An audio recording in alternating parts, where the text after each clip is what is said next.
Several years ago,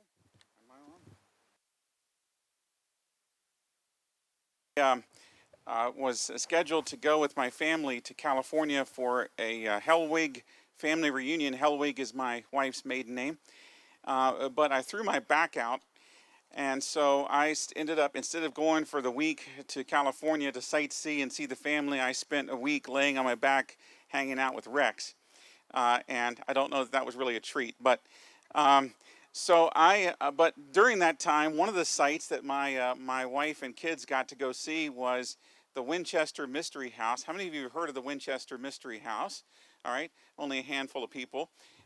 There was a lady named Sarah Winchester. She was the wife of a Winchester, who was the pioneer of the large company that's known as the Winchester repeating rifle. He became a multimillionaire.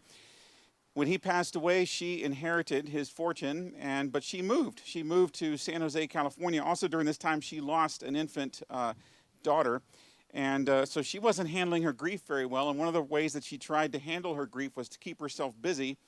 And so she inherited this 8-room farmhouse, or moved into this 8-room farmhouse, and began construction projects on it and renovation projects. And for the rest of her life, continued to build on this farmhouse. And it turned into one of the most unusual and sprawling mansions in the world. So here's some specs on this house. It is 24,000 square feet. This is after all was said and done. 24,000 square feet, 10,000 windows, 2,000 doors, 160 rooms, 52 skylights, 47 stairways and fireplaces, 17 chimneys, 13 bathrooms, and 6 kitchens.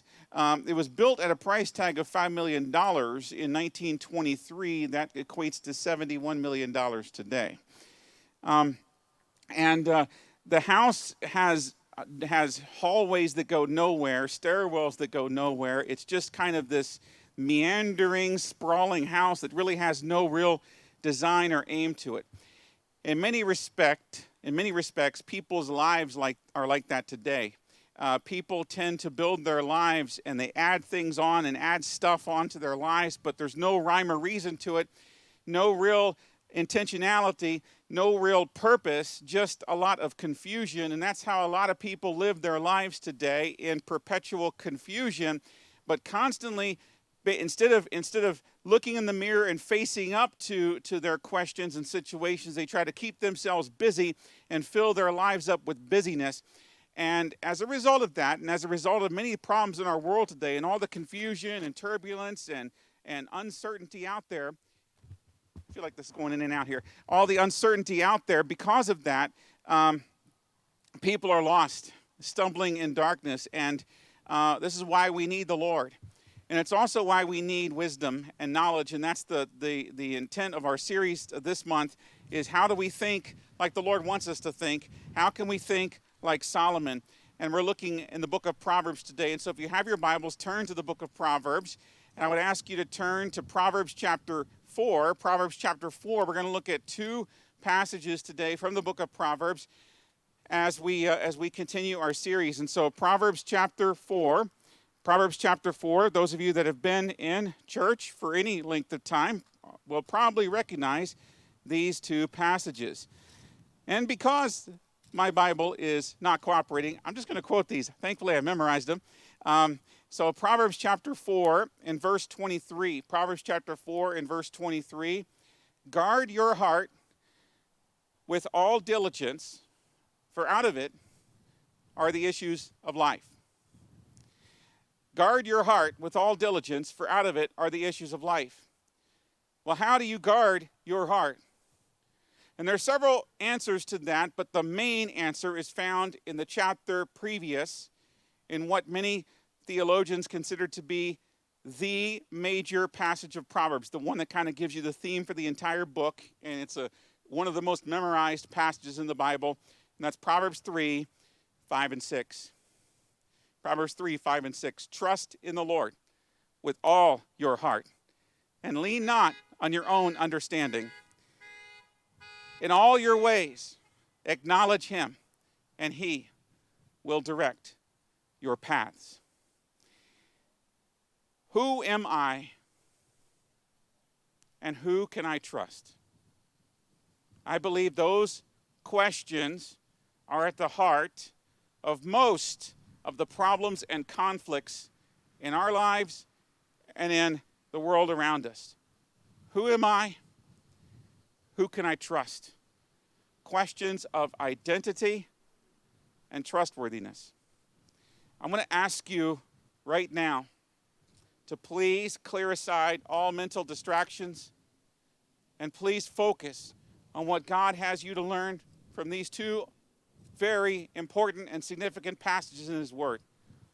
You owe it to yourself and your loved ones to make sure that your life is headed in the right direction. And the truths that we're going to look at in these passages are among the most important truths that you can look at in your entire life. In order for you to live a life of wisdom, in order for you to rightly and correctly process knowledge, you must know who you are and who you can trust. And you must be able to guard your heart and know who is worth trusting your heart to. People get messed up big time in life when they're hurt and they process that hurt the wrong way. When they're confused and they process that confusion the wrong way. Now, I've never built a house, and it's unlikely that anyone here would want me to build a house for you, because I would not know much about building a house. But this one thing I do know, it all starts with the foundation.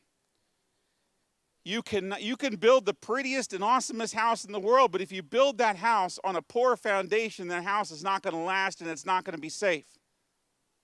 This is why Jesus says that you should build your house on a solid rock instead of sinking sand.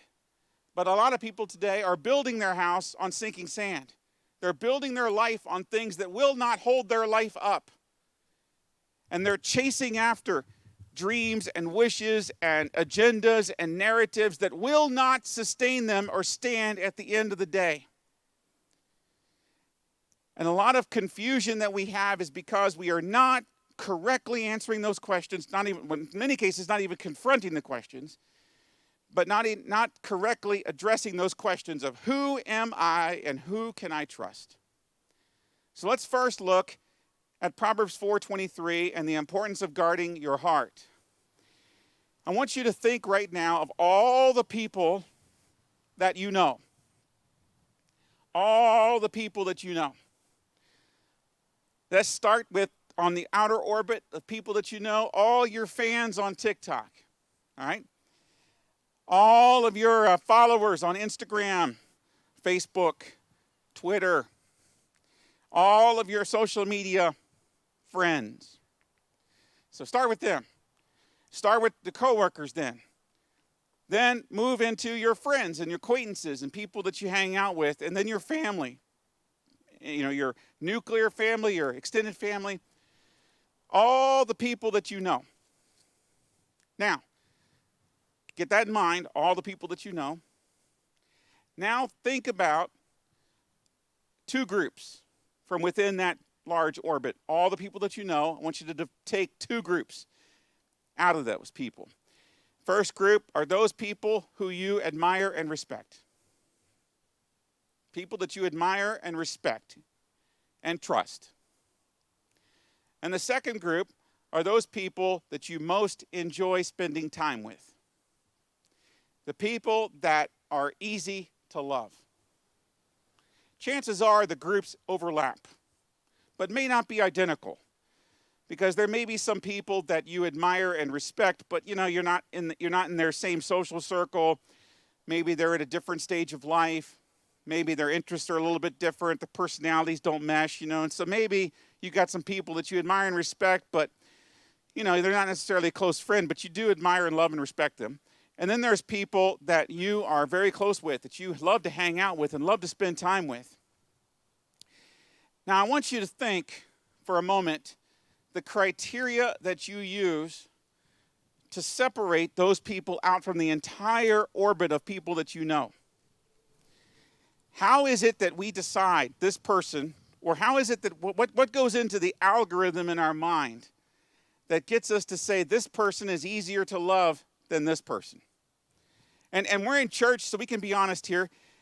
There are people who, when they walk into a room that you're in, your mood lifts up, and you're like, oh, it's great to see you.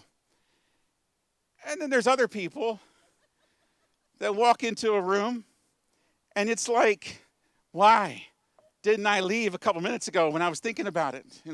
It's like, oh no, and so your defense shields go up, and it's like you're like bracing yourself. Rick Warren calls such people EGRs, people where extra grace is required. And you need extra dose of grace to deal with those people. Now, in some cases, it's because of personality conflicts. Let's be honest, okay? We're as Christians, we're supposed to love everyone, but let's be honest, some people you're not gonna be best buds with, okay? And personalities just don't mesh at all. Keep misunderstandings, miscommunication, just some people you just don't click with, okay? But I want you to think instead of the people that you just deep down, again, we're in church, let's be honest, but in your flesh anyway, you just don't like them. And chances are, there's a reason for that. When Martin Luther King gave his famous I Have a Dream speech, he said that he dreamed of a day when his children would not be judged by the color of their skin, but by the content of their character. I 100% agree with Dr. King. And if I may humbly edit that a little bit, I believe that it is shallow to judge people based on things like simply their appearance, their social status, how much money they have. I think those are shallow ways of judging people and evaluating people. And honestly, I think that's one of the reasons that we're in the mess that we're in right now, is because a lot of people just don't know how to evaluate the people in their lives, and they don't have any sense of correct criteria when it comes to the relationships that they get involved with. But if you want to be mature about this, then I hope you would agree that what matters most about a person is what's going on inside as opposed to what you see on the outside. Now, that's completely countercultural today, because we will follow people on social media, for example, that look good on the outside, that they're great in posing for pictures and getting the light just right and lining up things and stuff, And some of us can do this ourselves. There's been several times, for example, especially during the COVID shutdown, where I had to give my lesson or sermon from my home office. I only showed you the neat part of my office, all right? My family can tell you that there's another part of my office that's kind of messy, but I'm not going to focus on that because I want to put my best foot forward. And most people, we want to put our best foot forward, but the problem is we mistake that best foot forward, so to speak, with the totality of that person.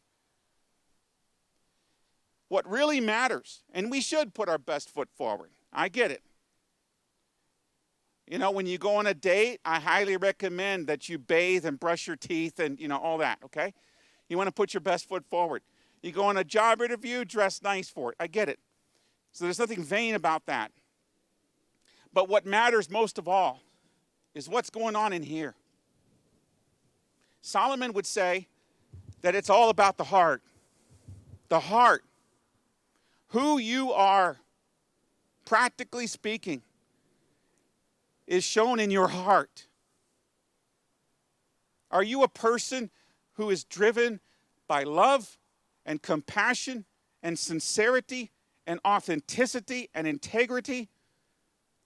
Or are you a person that's driven by wanting to just impress other people and show off and compete with others? A person that wants to get the most enjoyment out of life and you don't care who you hurt in the process? A person that has succumbed to bitterness or cynicism or anger? Now, there are all kinds of studies done on this. How do why do some people turn out good? And granted, I'm going to be clear on this. I agree 100% obviously with Jesus when he said there is no one good but God. And I agree with Paul when he says that we all fall short of the glory of God. So compared to God's glory, we are all wicked. I want to be clear on that. But let's just talk horizontally speaking and relative to each other in our relationships. And there are people that obviously are easier to love than others, and people who are it's more natural to respect and trust them than others, okay? Horizontally speaking, just in relative terms, there are people that we know that we consider to be good people, even though, again, we all fall short of God's glory, and there are people that we know that we consider to be not so good. Now, how does that happen? I mean, how does someone turn out to be good and another person turn out to be bad and not so good? I mean, who wakes up at the beginning when as soon as they are, get their diaper changed for the very first time, and they decide, you know what? I'm going to be evil. I'm going to make it my goal in life to hurt as many people as possible. Most people don't do that. But it comes down to the heart. Because once your heart hardens and turns evil, that's what's going to flow out of your life. So what is it that turns a person's heart evil? Well, social scientists have studied this for years, psychologists study this for years, and the answers tend to be, well, genetics. Some people are just genetically predisposed to be evil and bad. As with all lies, the most effective lies have some truth to them. So let me agree with this in part. Your genetics absolutely has a lot to do with your sin condition. You know why? Because all of you, and me too, all of us are descendants of Adam. And the Bible tells us that wherefore is by Romans 5 verse 12, wherefore is by one man sin entered into the world, and death by sin, so that death comes upon all men because all have sinned. Your sin nature comes from your ultimate great, all the way back, grandparents, Adam and Eve. And we all are inheritors of that. So yeah, not only that, but because of the sin of Adam and Eve, corruption entered into the human race and in the human gene pool. And so all of us are born with certain predispositions towards certain things that are good and certain things that are not so good.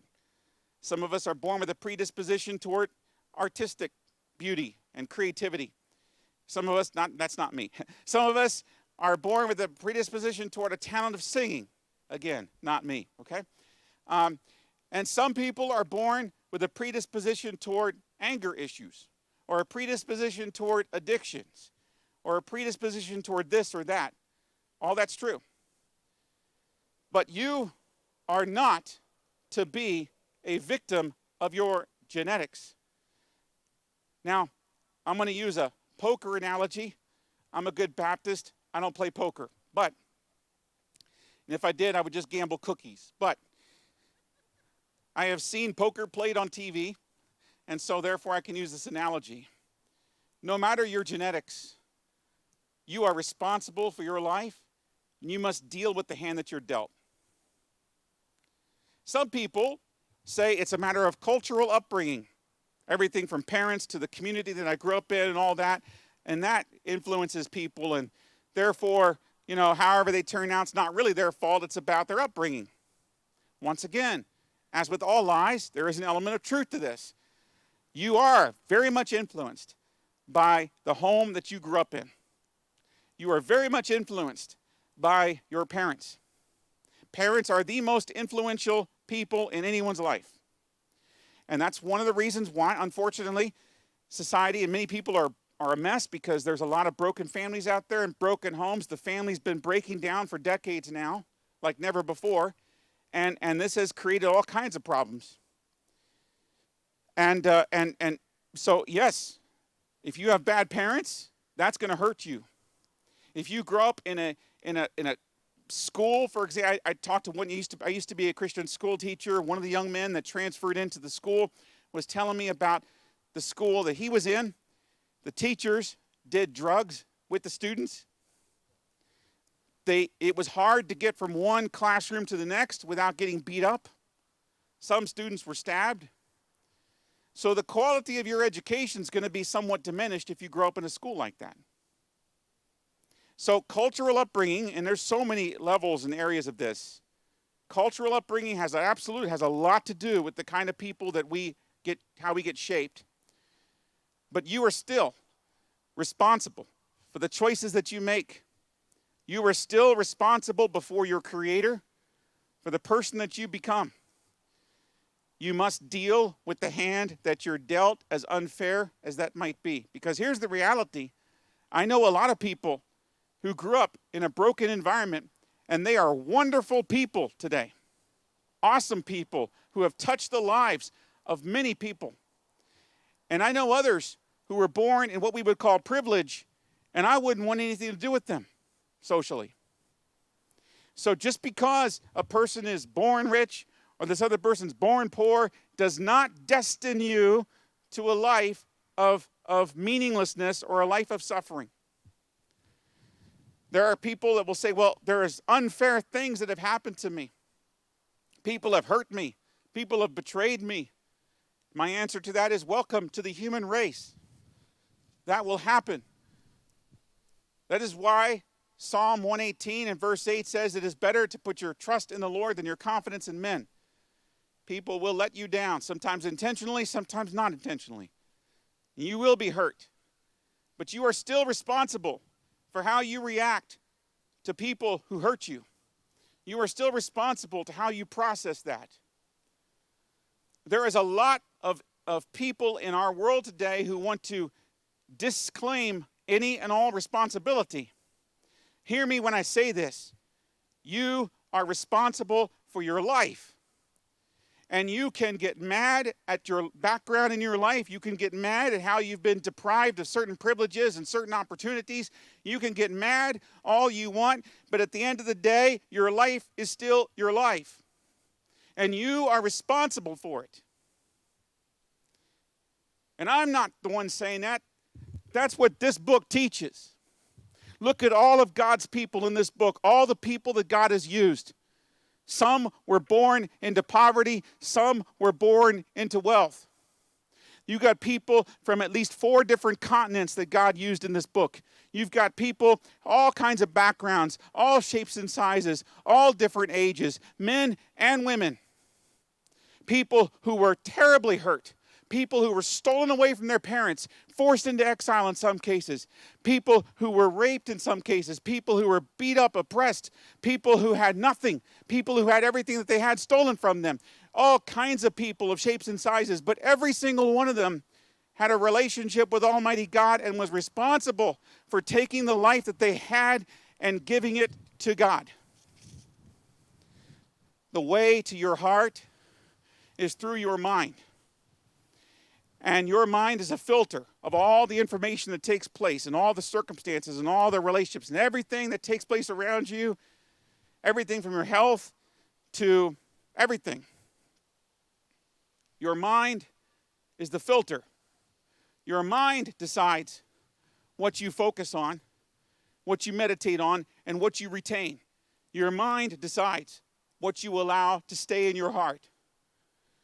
And you can choose to be bitter about all the bad things that have happened to you and all the unfair things you have, and you can meditate on that bitterness. And when you do, you will become a bitter and angry person. Getting back to the list of people that you like to hang out with, I'm going to guess that, again, talking about the people that you choose to hang out with, the people that you really love being around, I'm going to guess that there's very few angry people in that group. I mean, who likes to spend time by choice with someone that's perpetually angry? I'm going to guess that the people that you most like to hang out with are people who are emotionally healthy and generally stable. And I doubt you're going to come up to me and say, no, Pastor, you got that all wrong. I love hanging out. The more unstable they are, the better. I want excitement in my life, Well, believe me, you're going to get it.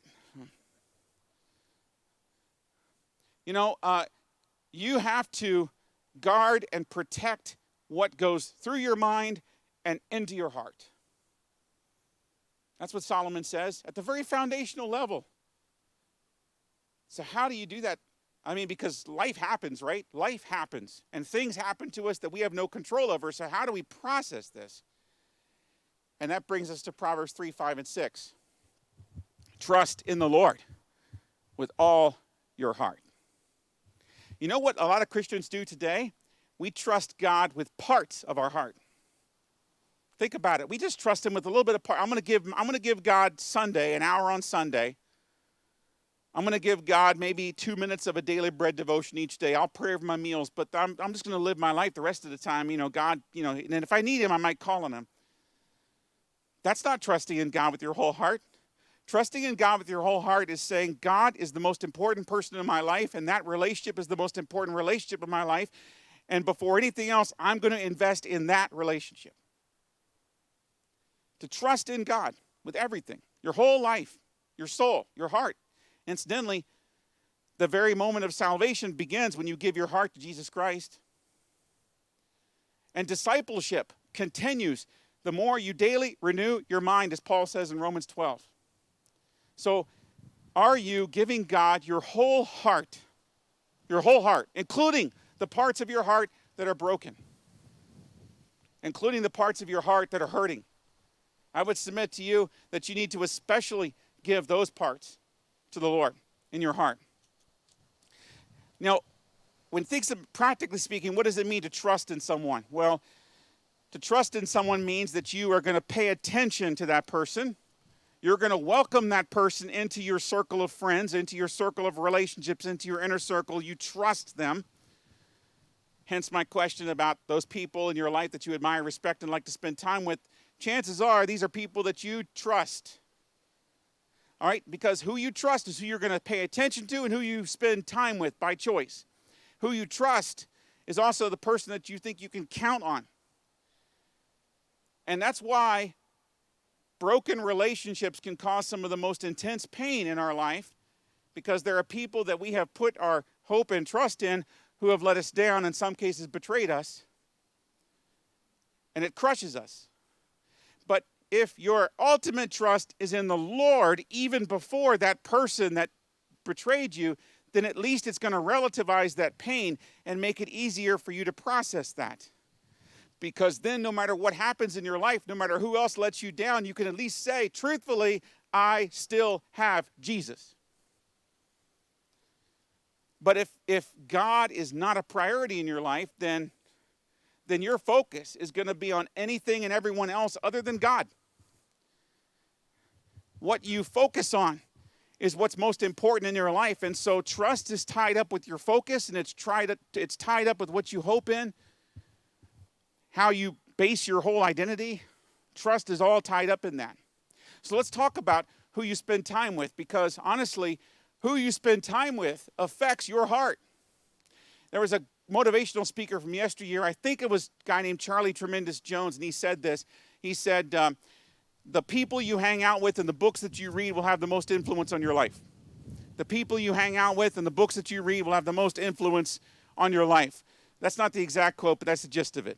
So think about that. Think about the people that you hang out with and the content that you consume, whether it's movies, television, internet, books, whatever. The content you consume and the people that you hang out with. That is what you end up processing through your mind and into your heart. They influence you. In fact, one motivational speaker even said that your income, your financial income, is the average of your 5 closest friends. So I know some of you are thinking, I got to up my friends, Right now I want to be clear. I don't believe you should look at your relationships through that kind of a shallow materialistic lens. I don't believe that you should be like, well, listen, before we go any further with this friendship, I need to see your W-2, so let's go, all right? I don't believe that, okay?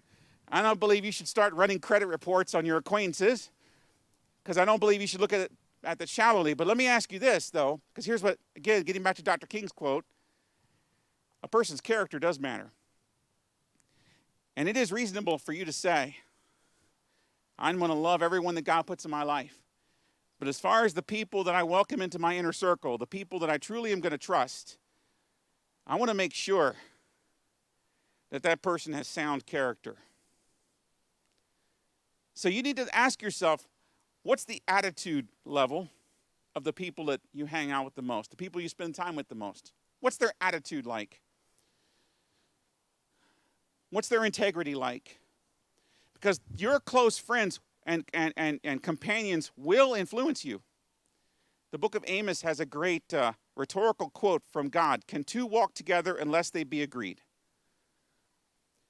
We're all walking through life, and life is too short to trust people that are unworthy of your trust, and to be walking together with someone that's pulling you away from God and what's most important? Are the people in your life helping you in your walk with the Lord, or are they pulling you away from God?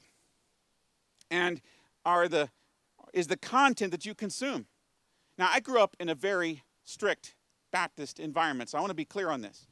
I mean, I grew up in an environment where even at church fellowships, I would hear things like, I'm an independent, fundamental, God-fearing, Bible-believing, Bible-practicing Baptist. And they might even slap the table for emphasis on that.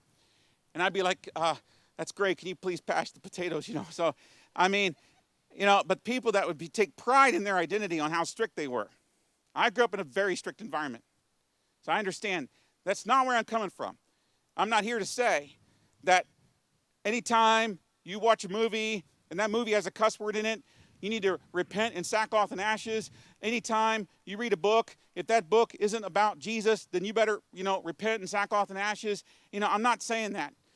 I like Star Wars, at least the older movies. The recent ones, not too much. I like Star Trek.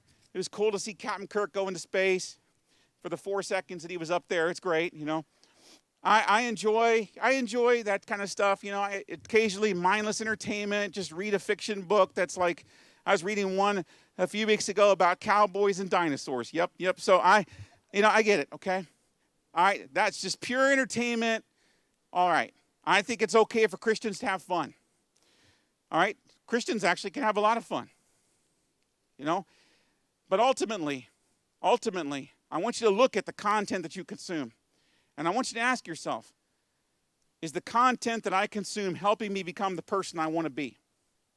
And then most importantly, is the content that I consume, again, these are channels you watch on YouTube, commentators you listen to, news programs you watch, newsletters that you read, books that you read, fiction or nonfiction, whatever, all the content, music that you listen to, everything, all the content that you listen to, is it helping you become the person that you want to be?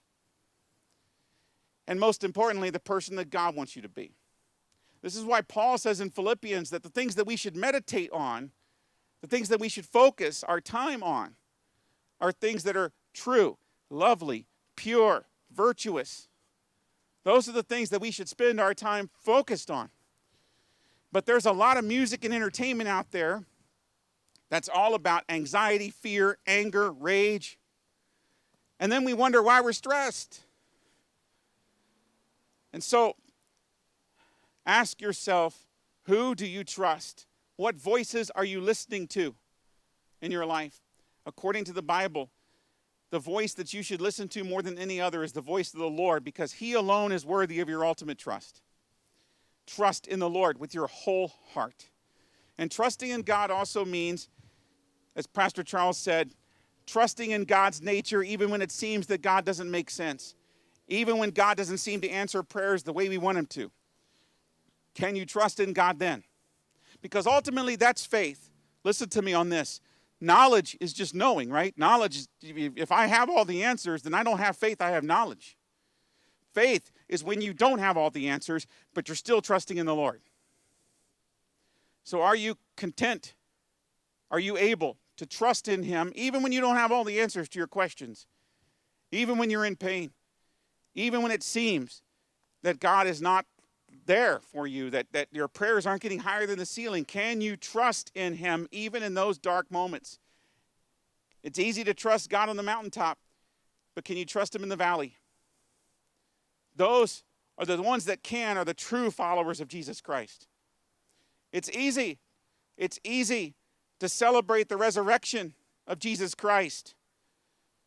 But how many people were faithful to Him at the crucifixion? And it was just the women followers and John. And likewise, a lot of times, we're willing to be with Jesus if it involves no suffering. But if it involves suffering, I'm out of here. And the Bible tells us there will be suffering. In fact, the Bible tells us as we get closer and closer to the end, there's going to be more and more of it.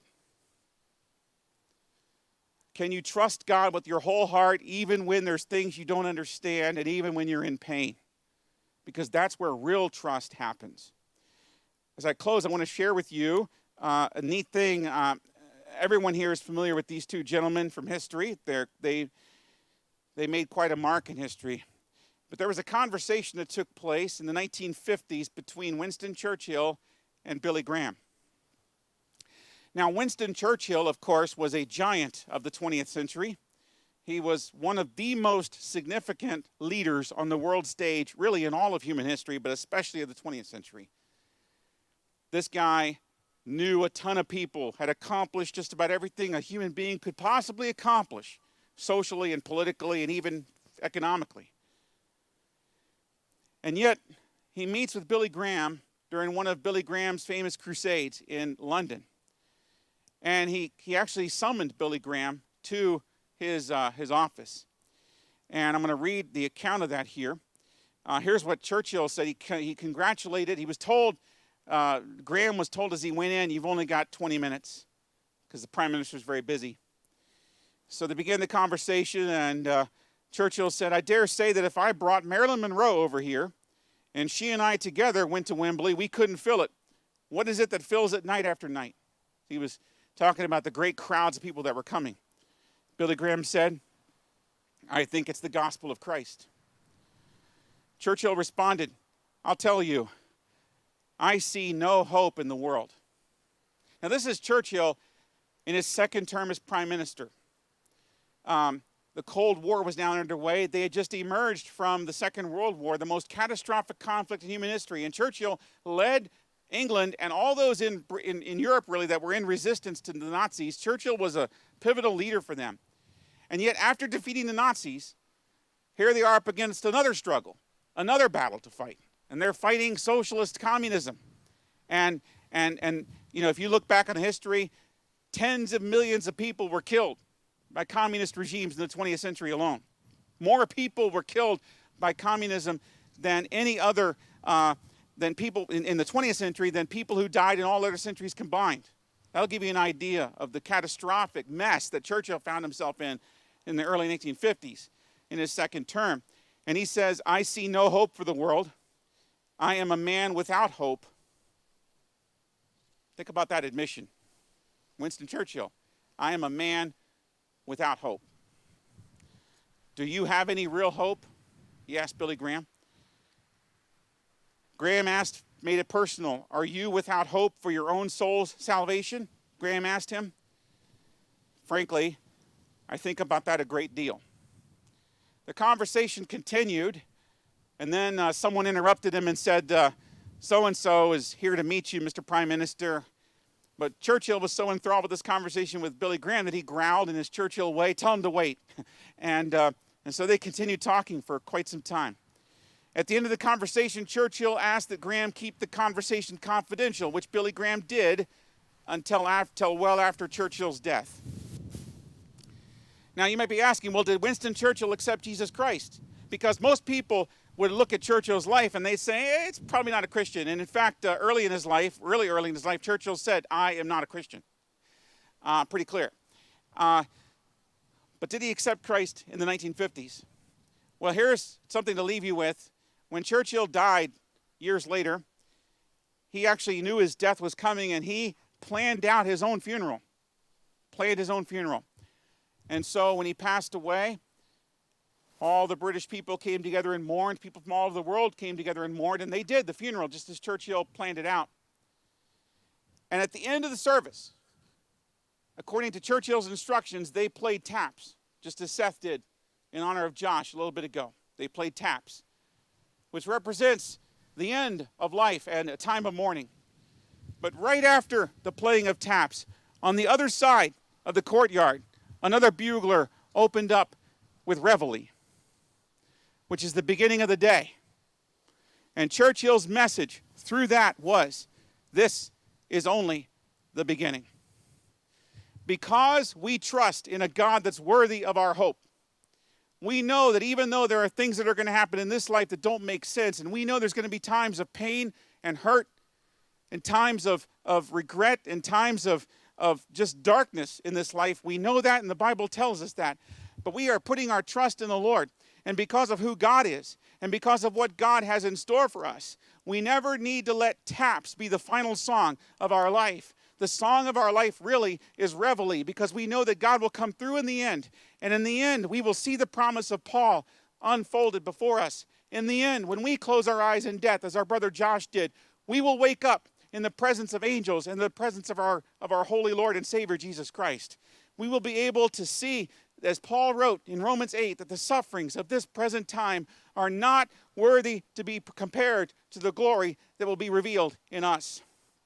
And so we can rejoice in the hope of the Lord, because that is our anchor. And my encouragement to you, the best way to guard your heart and the best way for you to live a life of meaning and purpose and significance is not to focus on shallow things, but to focus on guarding your heart and making sure that you trust your whole heart in the Lord, because he alone is worthy of that trust. I want to ask you now, if you just bow your heads and just take a moment and take any burden that you have in your life, and just in this moment of quiet reflection, just give it to God. And if at the end of this service, if you need someone to pray with or talk with, all three of your elders are here. We'll be happy to take a few minutes and pray with you. But just take a quiet moment now. Whatever you're struggling with, whatever you're wrestling with, just give it to God and trust him with your whole heart. I'm going to ask Pastor Kurt Sumter to please come forward and close us in a word of prayer as you are taking a moment of quiet reflection before the Lord.